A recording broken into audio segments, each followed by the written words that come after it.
Hello everyone, this is CJNovo992 and today we're back for another brand new video and happy Friday everyone, we made it!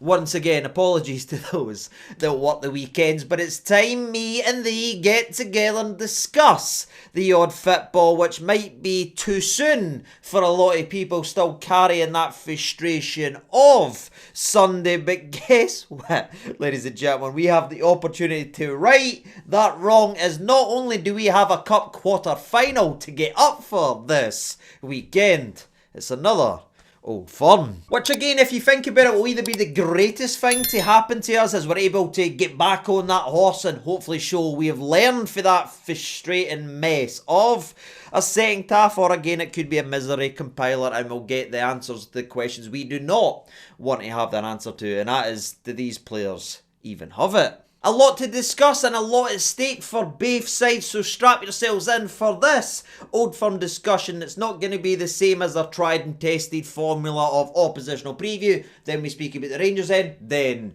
we finish the video. We're actually just going to have a footballing conversation here because again we went ahead and spoke about this fixture in detail just a week ago. We've not played since then. Celtic, have also played one game midweek as they won their game in hand narrowly against Aberdeen, in which again wasn't the prettiest, wasn't the perfect game, but they just grind out wins and grind out results. Again, if you dangle a carrot in front of this Celtic team, they will go ahead and nibble at it, which again is still something that fries my noggin and why we gave them the opportunity to get back into a game. So Celtic went ahead and reclaimed the second spot in the division. Now we're all levelled up on games freaking played. And that's important because of where we need to go next as we truly get into this conversation point regarding the latest Old Firm, right? Because if you look at the league table now, it's already took a bit of a bump, because if you had transported us back to last week, the last time we spoke about this, we were looking at not only the game that has passed, but this game right here as a potential 1-2 knockout of Celtic season, as we were all thinking if we're able to win on Sunday and take away their advantage of that game in hand, we grab the belief, we grab the confidence, but we grab the momentum in the league. And then we were all glancing at this game right here as the finisher. That's the dessert right there, as we've then got an opportunity again at our house at Ibrox to pretty much wreck their season by knocking them out of a cup, and that's where a lot of our mentalities were. That's what was ahead of us. That is what was dangled in front of us. But ladies and gentlemen, boys and girls, despite being absolutely sensational for 45 minutes, we then went on to bottle the game and blow any potential advantage we had coming in to the cup quarter final, as the second half again was shocking as Celtic rose to the occasion. The Rangers players and the Rangers manager froze and shrunk in another big moment and another big game for this football club, which again, unfortunately, if you're being fair of it, is something that's happened in 4 of our last 6 games. So basically, in the space of a few days, this game has flipped completely from an opportunity to kill Celtic season to an opportunity, and maybe the last one, to truly salvage and save ours, which might sound a wee bit dafty, son, because again, it's no about 3 points, it's no about the league, it's no about doing that. But again, ladies and gentlemen, we are a team that's stumbling right now. We're not firing in all cylinders. We're not performing the way we were a month and a half ago and a couple months under Danny. We're stumbling, we're fumbling, we're not getting games over the actual line. And for me, ladies and gentlemen, Sunday was the clearest example of that. But again, if you're looking at games, what's left and opportunities to get us back on track, for me, there's no a bigger opportunity to do that than this one this weekend. Cup game or no, against Celtic, with that bit between your teeth, that frustration that's gnawing into your soul. Surely it's this one, and surely the players can get themselves up and raise their game and learn for the mistakes and put the foot down, because if it doesn't happen this Sunday, troops, when is it ever going to happen this season? Sunday sucked. It was a kick in the nads, but it also could be the thing that finally wakes us up from the slumber of our recent form, and it could just be the spark to get us back up to playing to the level we've shown we're capable of for a wee bit longer this time. That's all I can hope, ladies and gentlemen. Let's turn the negative, let's get it to a positive. That would be absolutely sensational. But moving away from the players just now and getting into the managerial conversation, not only Danny we're going to speak about, obviously, but we'll speak about Martin O'Neill and some of the other combinations, what we could see in an interesting battle that's now between the two managers. But before we talk about the football perspective, we do need to talk about Danny, because by God, there's been a hell of a lot said in some strong opinions regarding Big Danny, where I will sit in front of you and tell you that I've been really, really frustrated with him. In fact, do you know that Zac Efron meme from the movie Bad Neighbours when he goes, "I'm not mad, I'm just disappointed"? Well, I've actually been mad and disappointed in Danny over the last couple games, gone back to Fir Park where we looked at a team that was down to 10 men and decided to park up the shop, park the bus and try to hang on. And I know this doesn't need to be specified, but clearly I'm mad and disappointed about maybe the tactical sit-off that I feel I saw implemented in that second half. It wasn't as attacking, it wasn't as brave. We had nowhere near the amount of players bombing forward and going into the box. It was almost like, right, they're going to come at us now, let's be a wee bit safer and try to hit on the counter-attack. And that should never be a mentality, in my personal opinion, at Ibrox, and where again I will sit there and say I am frustrated with the manager. Something I won't say, ladies and gentlemen, is that he should freaking go, because again, and I must stress this, troops, where we were to where we got to is quite an incredible turnaround in the space of a couple months. Yes, it's no perfect football. Yes, it's no dazzling on the eyes, but he has been able to get a collection of misfits that were absolutely drowning to grind some results. And for me, that's bought enough time and belief that if we give him the opportunity and give him less than 6 months to turn losers into winners, that he could potentially be a very, very good Rangers manager. And again, I will talk about when I feel like it does get it wrong, but this is what we do right here. We have a footballing conversation, and just because somebody gets something wrong on a day or a game, right, doesn't mean you should get booted out. And I feel like maybe that's a symptom of what football is these days. You can't criticise the managers anymore, because managers are getting sacked every 4.5 minutes, and that's all we see everywhere. But again, I do still believe that Danny has got something. I think he's shown glimpses of that. What I want to see for Danny, ladies and gentlemen, is him to take that handbrake off now, because he's in the position, and if he keeps keeping this pragmatic mentality, when he goes a goal or two up, he's going to throw it away, and it'll be a painful summer of learning for him. Let's not wait for all it to fall apart. Let's not wait to the decky cards to hit the deck before we go, you know what, maybe we should have just put the foot down. We're here now, Danny, man. Just frickin' go for it. So that might be a wee bit of a tangent there, but I know I saw a lot of people say, are you saying that Danny should be sacked? No, I'm not saying that, ladies and gentlemen. I just feel like every player we talk about right here at Rangers, we want them to do the best, but we are fair to criticise, because that's what being a football fan is. That's what conversation is all about. So I just wanted to put myself out there. Disappointed with some of the tactical stuff over the last couple of weeks, playing a wee bit too safe, but no, I wouldn't be kicking him out the door any time soon, because again, there could be another Russell Martin lingering about, and nobody wants that. But back to the football build-up of this video.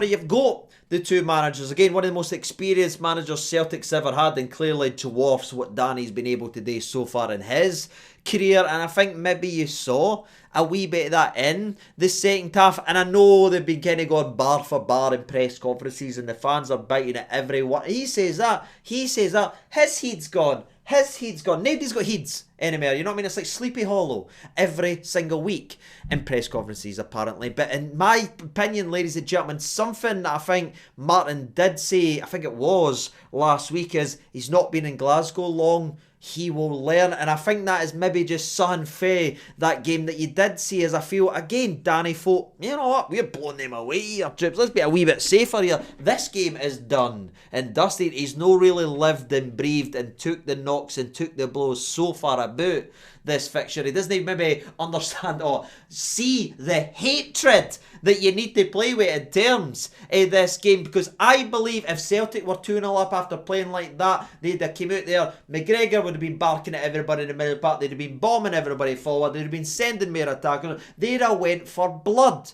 troops. Do you know why? Because I've seen it time and time again. We were just a wee bit too cautious, a wee bit too safe, and again, that's something and a switch that needs to be flipped over. That if you have them against the ropes, you've got to go for the knockout, or they'll come out swinging, and that's what came in. But again, regarding the Managerial's press conferences and all that, chucking that away for a minute, what's interested me is regarding the formation, because the 4-treble-2, I think, worked to perfection in that first half. You know what I mean? We were able to hit it long. We always had that, annoyingly, 2 players in the middle part that was turning and quickly hitting forward balls. Where was it in the second? I'm letting it go, but where was it in the second half? Right, I just thought everything in that first half, formation-wise, worked to perfection. Then Martin O'Neill got to see it, got to experience it, tweaked and changed it, put another body in there, and then just gave themselves an extra pass in there, and that sort of undone the formation. Now again, I think a lot of that is us not piling them up and allowing them to come further up the park, which made them create more space. But I believe Martin will feel he's got the answers, and Danny might think, because of the way the second half went, that, oh, I better go with something different. And that right there is what fascinates me. Will we see the 4-treble-2 from the start? I really, really hope so. If I see the 4-2-3-1, I'll be nervous. Something else that made me very, very nervous is how we passed and played in the second half. And again, we just kind of touched on the leaderships and a guy in the middle of the park driving standards, driving that. And again, we never had that on Sunday, and that's backed up with a statistical breakdown. As I believe if you just look at the second half alone, our passing percentage is around about 66-67% in that second half, which I don't think you need me to break down, is absolutely shambolic in any game of football, because it pretty much means one of every 3 passes is gone back to Celtic or gone out to play, which, to be fair, Butland done a hell of a lot of them, just booting them. They always kicked out again. Brilliant. There they've got the ball again now. Thanks, Jackie B. But again, that's the type of thing you'll maybe see from a team that's getting battered, a part the bus team that's hanging on for defence, they're just booting and shelling long balls. It's the type of stat you expect to see from a Livingston team that was 2-0 up against all odds versus Rangers, because it bloody damn is, troops. But again, is that who we want to model ourselves after? Is that what we're trying to emulate in this league? Statistically the worst team in the league. And what fries my brain, troops, is we were winning the game, we were dominating, we weren't getting beat, we weren't hanging on, we weren't against all odds. In front, we had a 2-0 advantage for 10 minutes. Still couldn't settle the game down. Still couldn't grab the scruff. And then after it went to 2-1, there was still a large period of time. And I think the narrative needs to change that, oh, it got nervy in the crowd. Oh, the crowd was nervy. That's crap. You know what I mean? The crowd was trying their absolute best there. Let's not talk nonsense about that. For the moment we conceded the first one, there was that, oh crap. But again, there were songs, there were cheers, they were jeering, they were telling, they were screaming for them. Come on, demanding more. They tried their absolute best. And again, it took us the last 5 minutes to concede. But there's a long period they play their average on a passing success of 67-ish% is simply not good enough. So I'm absolutely fascinated to see how that's addressed in this game. And is it a leader we need? Do we need James Henry on the park? And again, that might annoy a lot of people because people really didn't like him, but everyone knows how I'd play Tav. I wouldn't start him in these types of games, but when it's 15-20 minutes to go, when it's nippy bum time, I'd put him in there. Because say what you want about the guy, he's been through a lot, he's seen a lot. There'll be none from a football perspective he's probably lived through. So I think his experience, and again, he is a leader in that dressing room on the park, could be absolutely vital. But there is something that Danny needs to figure out in this game, and again, I'm very interested to see how that's addressed. If we put ourselves in the position again to win, are we going to sit back? Are we going to take the foot off the gas? And again, are we going to allow us to just shell balls every 5 minutes to Celtic player? And how does Tavernier, the club captain, fit in to this one? And believe it or not, that actually leads us perfectly to the next talking point, because the captain we had on the park is something that needs to be spoken about as well. And I'm not going to go too deep into this one because people know how I feel, and trust me, I know how you feel regarding Suter. Every single time I ever say anything about this laddie, I get hammered either in YouTube comments or social media. You hammer me every time I talk about Big John, right? I want him to have a good game. Trust me, I know he's going to be playing in this game. I want him to succeed. But ladies and gentlemen, it needs to be spoken about that the captain on the park when we were playing Celtic in what was the most important game of the season during a pivotal moment of the game is marking Manny Fernandez and allowing Maeda, who simply made one run to the front post that he followed and then jumped back, have a free header that then meant Sterling had to make up for the captain's mistake on the day and run and throw his body to make up for that error that ended up resulting in a penalty kick that was the eventual start of it. I know they didn't score directly from the penalty kick, but Jackie B was let down as well. I'm not getting into that one, but it all comes down to us not being switched on defensively and just making baffling errors in the backline. And I know there's so many conversations out there now. What happened to the clean sheets? We were actually starting to look really good. Be clean sheet here, clean sheet here. Let's follow the breadcrumbs, Hansel and Gretel. Who got flung back in to the team that's been a part of some of this madness? And again, that's where I'm just going to leave it, ladies and gentlemen. I know Big John will be starting a game. He's probably going to be wearing the armband, and I hope with every fibre of my being he balls out, because surely, being a Rangers fan, he will feel what we're feeling right now and want to make up for that error and put in a performance. So all I can hope, ladies and gentlemen, is defensively we stop making silly, daft errors. And if he's annoyed enough at me, I'll just give you one more nugget of information on there. I do actually think that position does need to be looked at, especially for this game right here, as I just think style-wise that it doesn't really work with Big John, especially with the tweaking, the changes that Martin O'Neill made at half-time. Now, again, I'll give Big John credit like I gave a lot of the players credit in that first half. I thought he was very, very good. The centre-forward for Celtic never got a sniff. Soapy was all at him, blah, blah, blah. It was really, really good. But Martin O'Neill made a familiar change regarding the tweaking of his team as he put Maeda, who's been a thorn on our side several Old Firms, apart from weirdly that time Yilmaz put him on a leash, you know what I mean? 5 foot 3.5 Yilmaz can take him out the game and beat him to headers, but our centre back wearing a cap Zamban kind of day. It is maddening. Again, that is a potential worry for me regarding that if Martin O'Neill does stick with Maeda, who again just feasted on Big John, beating him to several headers, beat him with that incident that created just that. He's just sharper and he's quicker, so it would be a worry. So is it time to bring back Giga, who I know nobody really likes, but as I said last Friday, troops, I think style wise he's got that pace, he's got that power, and if we're being fair to the guy, where he was dreadful for months earlier on, since coming back for the AFCON, all he's done is perform well and be involved in clean sheets. So aye, do we not need that again? But I think with that being said, I think we'll finish up with the lineup prediction regarding this game of football, because again, Celtic will be coming into this game. They're going to have their crowd behind them. They're going to be feeling good about themselves because they were dreadful, but they were able to rise. So they'll be thinking, if we just start the game well, we'll blow them away, we'll turn the crowd against them, and we'll run and finish their season. Again, a carrot has been dangled in front of the Celtic team, and what do we continue to say? Not only in every preview, but nearly every week. Do not do that, Danny. We've done it based on our second half performance. Hopefully, we can rip that away by reasserting our dominance in the game of football. But if you're saying about who maybe has the momentum coming into this one, I think it would be Celtic in this game. But as we've saw before, troops, Old Firms are absolutely unpredictable, and you just never know. And as we just saw a couple of days ago, we can really dominate them when we get to a level. Just get to the level, Rangers. But finish up with the lineup predictions. Then we were a perfect player for player, actually, what we thought Danny would do last week, and I think it's going to be near identical. Butland, Sterling, Soapy, Mane, Romans. I think the middle of the part of the game will be Raskin and Chucky. I think Moore, if he's able, because he's the only one that's picked up a wee bit, I think. But by God, do we need him in this game of football? Is anyone else just starting to realise that nearly every single year our best, most creative player and the guy we put all our hopes and dreams on, attacking wise, is a loanee, and he's gone in a year?